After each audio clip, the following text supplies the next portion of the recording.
No, the two follow-up questions to that. One, if you feel that it needs to be probed, it needs to be investigated as to whether this is spontaneous or whether there is some vested interests at play. The issue is every time India thinks of that in its neighborhood or wherever else, and particularly so in its neighborhood, there leads to some kind of local resentment against India, displaying big brother attitude, so on and so forth. All of these populations, the students in Kathmandu, the students in Dhaka, the young people in Sri Lanka, would all have us believe that this is spontaneous. And the more Indian diplomats or Indian media speculates on whether there is something more to it that meets the eye, it only fuels more anti-India sentiment there. So how do you see that difficulty, that balancing act, as it were? Well, that's a brilliant question. And yes, it's a paradox because obviously every country guards its sovereignty very, very closely.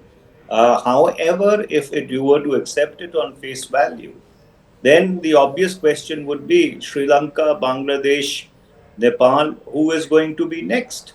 So that's why I'm saying, for example, this Nepo kids trained in Nepal, which became the sine qua non of this entire movement, which led to the current impasse that all 77 districts in Nepal are completely out of control. The armies had to step in.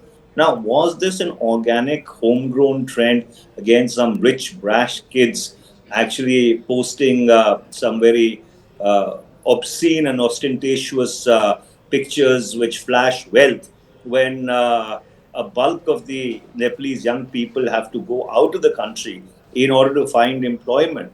Or was someone actually using this in a very calibrated and clinical manner in order to create instability, because there are forces which benefit out of instability in nations.